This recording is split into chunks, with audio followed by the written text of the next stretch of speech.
Halo semuanya, selamat datang di 90 menit bola. Kita awal informasi kali ini dari kabar debut hampir sempurna striker anyar Persija. Alaidine Acaraye langsung menjalani debut saat Persija Jakarta menjamu Madura United dalam laga pekan ke-18 BRI Super League. Debut Alaidine hampir berakhir dengan sempurna sebab ia sempat mencetak gol di masa injury time babak kedua. Alaidine sempat melakukan selebrasi dengan heboh, namun setelah melihat tayangan dari VAR, wasit menganulir gol tersebut. Alaidine telah masuk ke kotak penalti sebelum Maxwell melepaskan tembakan. Alaidine Acaraye menyebut ia kurang beruntung karena golnya dianulir wasit. Namun sang striker tidak kecewa dan bertekad untuk terus meningkatkan level permainan. Viral bule bentangkan banner minta di trial oleh Persija. Sosok penonton yang tertangkap kamera membawa banner permohonan untuk di trial Persija Jakarta dalam laga kontra Madura United kini terungkap. Penonton tersebut bahkan tertangkap di siaran langsung Indosiar saat pertandingan. Yang kenal boleh langsung mention orangnya, tulis Video Sport dalam unggahan Instagram. Sebuah akun bernama @paradisikwi mengaku bahwa ia adalah orang yang dimaksud tersebut. Pria tersebut ternyata bernama Nikita Ponomarenko. Lewat akun media sosialnya, ia membagikan beberapa konten mengenai sepak bola. Namun usut punya usut, Nikita juga merupakan pesepak bola muda yang sudah pensiun. Ia merupakan pemain setinggi 192 cm berposisi striker yang berasal dari Rusia. Nikita saat ini masih berusia 23 tahun. Ia juga membuat konten khusus agar klub-klub Indonesia yang meminatinya agar menghubunginya lewat TikTok, termasuk Persija Jakarta. Alasan Persija datangkan Saine Patinama. Pelatih Persija Jakarta Mauricio Souza mengungkapkan alasan dibalik perekrutan Saine Patinama sebagai pemain anyar macan Kemayoran. Menurut Mauricio, pemain timnas Indonesia tersebut memiliki keunggulan utama dalam hal fleksibilitas posisi. Saine secara natural berposisi sebagai bek kiri, namun kemampuannya tak terbatas di satu peran. Pemain berusia 27 tahun itu juga bisa dimainkan sebagai bek kanan, bek tengah, gelandang bertahan, gelandang tengah, gelandang serang, hingga gelandang kiri, dan juga winger kiri juga. Mauricio menambahkan Saine bisa menjadi solusi di beberapa sektor permainan Persija. Dengan bergabungnya Saine Patinama, Persija kini memiliki 3 pemain bek kiri, yakni Saine Patinama, Doni Tripamungkas, dan Alan Cardozo. Saat ditanya apakah kedatangan Saine akan membuat Alan Cardozo meninggalkan klub, Mauricio Souza belum memberikan kepastian. Pesta gol ke gawang Persik, Malut United ancam papan atas. Malut United menempati urutan keempat klasemen sementara Super League musim ini dengan koleksi 37 poin, terpaut 1 angka dari Persija peringkat ketiga dan Persib Bandung peringkat kedua. Malut United menang 4-0 atas tamunya Persik Kediri saat kedua tim bertanding di Stadion Gelora Kiraha Ternate pada Sabtu 24 Januari. Meski menang besar, Tyrone Delpino meminta timnya tidak cepat puas. Hasil yang bagus karena kami bisa meraih 3 poin untuk tetap bersaing di papan atas. Namun perjalanan masih panjang. Kami harus tetap fokus dari satu laga ke laga lainnya, kata Tyrone Delpino pada konferensi pers setelah pertandingan. Kami sangat senang dengan hasil ini karena sejak awal saya dan teman-teman telah mengetahui kekuatan Persik. Mereka memiliki pemain dan pelatih yang cukup bagus, tutur Tyrone. Sementara itu, pelatih kepala Malut United Hendry Susilo menyebut kedisiplinan menjadi kunci timnya dapat menumbangkan Persik Kediri. Pedro Matos datang, 6 pemain resmi di Depak Persebaya. Dalam video perkenalan, Pedro Matos tampil mengenakan jersey hijau Persebaya dan berada di ruang ganti tim. Dia terlihat bersama Risto Mistravski menandakan proses adaptasi langsung berjalan. Pedro Matos menyapa pendukung Persebaya lewat pesan singkat. Sampai jumpa di GPT pada 1 Februari. Salam satu nyali, wani, kata dia dalam video resmi klub. Kedatangan Pedro Matos berbanding terbalik dengan langkah besar Persebaya merampingkan skuad. 6 pemain dilepas secara bersamaan jelang bergulirnya paruh musim kedua. 6 pemainnya resmi tidak lagi menjadi bagian Perseba adalah Diego Mauricio, Dejan Tumbas, Dime Dimov, Rizky Dwi Pangestu, Kadek Raditya, serta penjaga gawang Randy Oscario. Keputusan melepas pemain tersebut diumumkan melalui akun Instagram resmi klub. Manajemen menyampaikan apresiasi atas kontribusi para pemain selama membela Green Force. Pedro Matos dipilih sebagai satu-satunya tambahan karena rekam jejaknya dinilai sesuai kebutuhan tim. Sebelumnya dia tampil reguler bersama Semen Padang FC dengan catatan 15 penampilan, 1 gol dan 4 assist di kompetisi Super League. Transfer Joey Palopesi alami kebuntuan, Persebaya siap tikung. Rumor transfer yang mengaitkan Persib Bandung dengan pemain diaspora Indonesia Joey Palopesi memasuki fase krusial. Upaya Maung Bandung untuk mendatangkan gelandang berpengalaman tersebut pada bursa transfer paruh musim Super League disebut menemui jalan buntu. Kondisi ini membuka peluang bagi klub pesaing khususnya Perseba Surabaya untuk menikung dan mengamankan tanda tangan sang pemain. Pengamat sepak bola nasional Binder Singh atau yang akrab disapa Bung Binder mengungkapkan perkembangan terbaru terkait proses negosiasi antara Persib Bandung dan Joey Palopesi. Menurut Bung Binder, Joey Palopesi merupakan figur ideal untuk memperkuat lini tengah Persib. Pengalaman panjang bermain di Eropa dinilai bisa menambah kualitas permainan, terutama jika dipadukan dengan gelandang Persib lainnya, Tom Hai. Meski demikian, Bung Binder menegaskan bahwa proses transfer Joey Palopesi ke Persib tidak pernah benar-benar mendekati tahap akhir.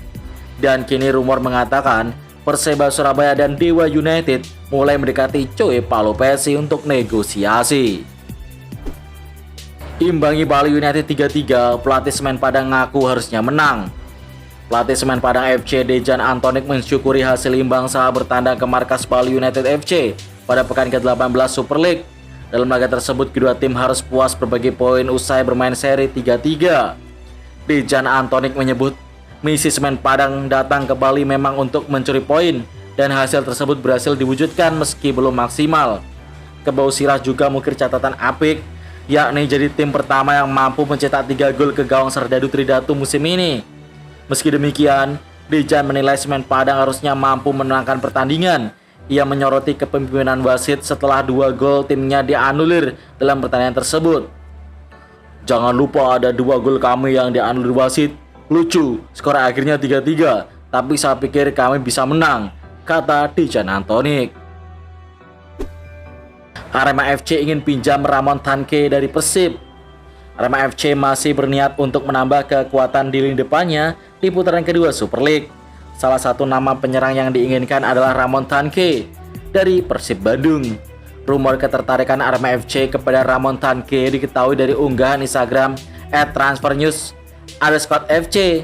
Singoedan dirumorkan tertarik untuk merekrutnya dengan opsi peminjaman. Arema FC tertarik untuk meminjam Ramon Tanque dari Persib hingga akhir musim beri Super League 2025-2026, tulis akun tersebut.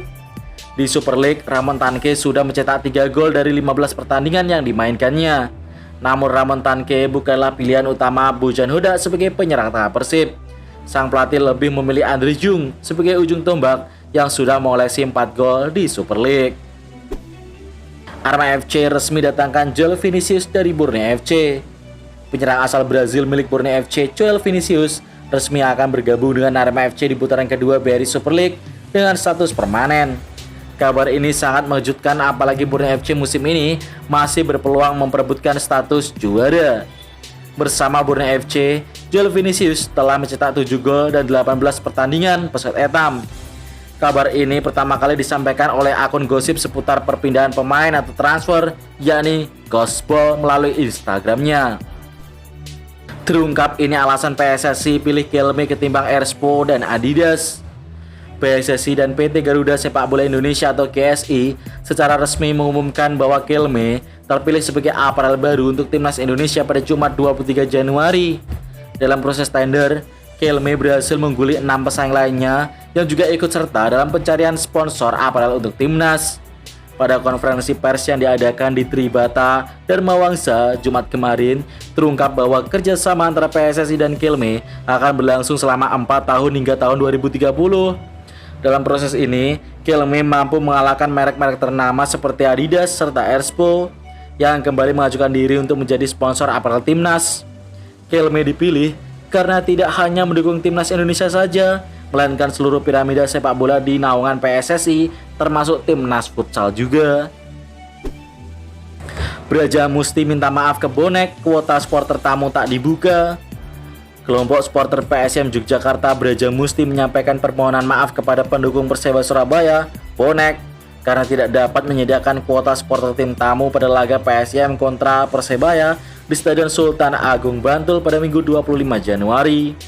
Kebijakan tersebut diambil karena regulasi kompetisi melarang kehadiran supporter tim tamu di stadion. Presiden Brajamusti, Mukhlis Burhanuddin atau Tole, menegaskan larangan tersebut sama sekali tidak berkaitan dengan renggangnya hubungan antar supporter.